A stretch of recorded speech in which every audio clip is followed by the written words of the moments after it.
अब यूपी और सरकार अमित, जो है, ये बहुत जरूरी है कि इसकी गंभीरता से पड़ताल भी हो, क्योंकि बिहार के बक्सर में ही नहीं, अब उत्तर प्रदेश के गाजीपुर में भी गंगा में कई शव के मिलने का दावा किया जा रहा है। इलाके के लोगों ने नदी में 1 किलोमीटर के दायरे में करीब 100 शवों के मिलने की बात कही है।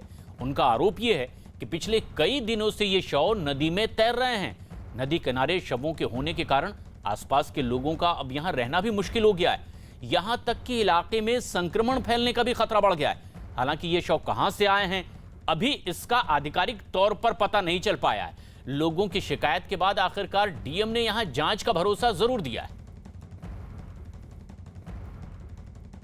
जानकारी प्रशासन को पहले दे दी गई थी कि यहाँ पर लकड़ी के अभाव में और जो है लकड़ी के अभाव में यहाँ पर जो है जल प्रवाह किया जा रहा है, जिसमें गहमर, करहिया, खुदरा, बिहार के सीमावर्ती इलाके, पचौरी, सायर, ये लगभग 12-13 गांव के जल प्रवाह यहाँ पर हुए। प्रशासनिक अमला कान में तेल डाल के बैठा। अभी तो जीना मुहाल हुआ, अभी तो दुर्गंध आ रही है। आने वाले भविष्य में यदि इसको नहीं रोका गया तो यहाँ पर महामारी फैल जाएगी। सूचना हमें थोड़ी देर पहले मिली है। हमारे अधिकारीगण मौके पर इस समय हैं, जांच चल रही है। हम ये चेक करा रहे हैं कि ये डेड बॉडी कहाँ से आई है, कैसी है तो कहाँ है और कितनी संख्या में है। हमारे अधिकारी मौके पर चेक कर रहे हैं। अपनी अपनी तरह से आशंका जाहिर की जा रही है, लेकिन वाराणसी में इस वक्त हमारे सहयोगी उपेंद्र द्विवेदी हैं उस जगह पर जहां बड़ी तादाद में लोग मान्यता के अनुसार मानते हैं कि यहां अगर अंतिम संस्कार हुआ तो मोक्ष की प्राप्ति होती है। लेकिन इतनी बड़ी तादाद में इसी गंगा से बहते हुए शवों का पाया जाना, किस तरह की आशंका वहां जाहिर की गई है प्राथमिक तौर पर, और क्या इसकी पड़ताल आगे बढ़ती दिखाई भी दे रही है? बिल्कुल, देखिए यहाँ पर जो है मैं आपको तस्वीर दिखाएंगे, कोशिश करेंगे कैमरा पर्सन कहें कि ये सामने जो जहाँ पर आपको मिट्टी का ढेर दिखाई दे रहा है, ये मणिकर्णिका घाट है, जहाँ पर की मान्यता है कि वहाँ अंतिम संस्कार से मोक्ष प्राप्त होता है। लेकिन फिलहाल जो शवों की बात आ रही है ये तो साफ है, और यहाँ पे जो घाट के स्थानीय लोग हैं, जो प्रबंधक है, उनका साफ कहना है कि यहाँ पर तो अंतिम संस्कार होता है, चिता पर अग्नि के बाद जो राख होती है उसी को प्रवाहित किया जाता है, वो भी आगे जाके। तो ये तो साफ है कि गंगा का जो रूट है, ये बता दूं कि जो गंगा प्रयागराज के बाद बनारस की तरफ बढ़ती है तो वो बनारस के शूल टंकेश्वर से उत्तर वाहिनी हो जाती है, यानी कि उत्तर दिशा में हो जाती है। उत्तर दिशा में जाने के बाद गंगा इसी रास्ते से आगे बक्सर, बिहार और बंगाल के को जाती है, और इसके आगे गाजीपुर और चंदौली 2 जिलों के सीमा पड़ती है उत्तर प्रदेश में, जो गंगा को आगे रूट जिसे कह सकते हैं गंगा का आगे सफ़र तय करती है।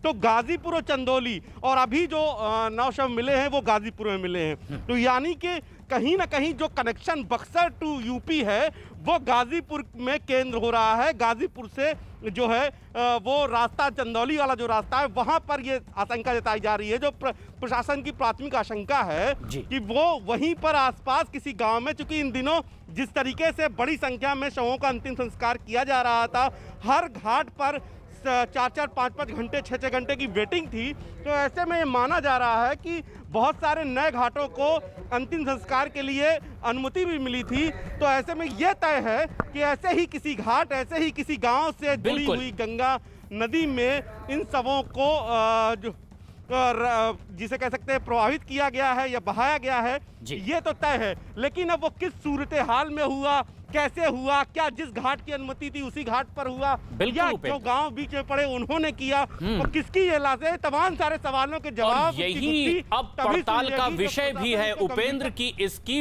बेहद गंभीरता से संजीदगी के साथ पड़ताल भी हो, क्योंकि बिहार के बक्सर के चौसा में गंगा घाट पर एक साथ दर्जनों शव मिलने के बाद जिला प्रशासन के हाथ पांव फूल गए। फौरन गंगा नदी में स्टीमर लेकर के अधिकारी जांच पड़ताल के लिए निकले जरूर, और इस दौरान ये जानने की कोशिश की गई कि ये शव कहां से बहकर आए हैं। अधिकारियों ने ऐसी आशंका भी जताई कि ये शव उत्तर प्रदेश से बहकर आए हैं। फिलहाल गंगा में मिले इन शवों की जांच पड़ताल की जा रही है कि आखिर ये यहां पहुंचे कैसे। देखिए, ये जो मामला आ रहा है ये बक्सर का नहीं है, ये गंगा के जो अपस्ट्रीम है वहाँ से फॉलो बह के आ रहा है, और जो भी हम लोगों का प्राप्ति हो रहा है उसमें हम लोगों का जो कानूनी प्रक्रिया होती है, इंक्वेस्ट करके पोस्टमार्टम होगा वो सब हम लोग कराएंगे। साथ साथ हम लोग जो है डिस्ट्रिक्ट एडमिनिस्ट्रेशन जो है यूपी में उनसे भी हम लोग कोऑर्डिनेट कर रहे हैं और आगे की जो प्रक्रिया होगी हम लोग करेंगे, लेकिन ये क्लियर है कि ये बक्सर का हम लोगों का ये नहीं है। अभी हम लोग चौसा के बॉर्डर पर हैं, अपने बक्सर के बॉर्डर पर, गाज़ीपुर और बक्सर के बॉर्डर पर गंगा नदी में ये देख रहे हैं कि घूम के कि लाशें वास्तव में बह के आई हैं कि नहीं आई हैं। तो जो देखा जा रहा है कि बीच बीच में कोई कुछ लाश, क्योंकि गंगा जी का प्रवाह यहाँ ज़्यादा है, तो एक दो लाश जो किनारे लगी हुई देखी गई, बाकी अभी कोई बहती हुई लाश देखी नहीं जा रही। अब देखिए, अभी तक मसला सिर्फ बयानबाजी तक है। अमित हमारे सहयोगी जो लगातार पटना में मौजूद हैं, उपेंद्र द्विवेदी वाराणसी में। लेकिन अमित, जो सबसे खास बात है, बक्सर में जो अधिकारी हैं स्थानीय, वो तो एक तरीके से सफाई देने की मुद्रा में है कि ये स्थानीय मसला नहीं है, गंगा में बहते हुए लाशें कहीं और से आई है। लेकिन क्या इससे इतिश्री हो सकती है? क्या प्रशासनिक स्तर पर संपर्क साधने की जरूरत नहीं है कि जिस दिशा से गंगा बहते आ रही है, क्या वहां कोई अनियमितता हुई है? क्या ये एक बड़ी दिक्कत तो पैदा नहीं करेगी समाज के भीतर? क्या इस स्तर पर काम हुआ है? देखिए, बिल्कुल ये अहम सवाल है और इस सवाल का जवाब जब बक्सर के जिलाधिकारी से हमने बात करी तो उन्होंने यही कहा कि फिलहाल मामले की जांच की जा रही है, जांच के बाद जो भी तस्वीर सामने होंगी उनके आधार पर कार्रवाई की जाएगी। लेकिन सबसे बड़ी बात है प्रशांत यहाँ पे ये कि ये तुम्हारे राज्य का सब है, ये हमारे राज्य का सब है।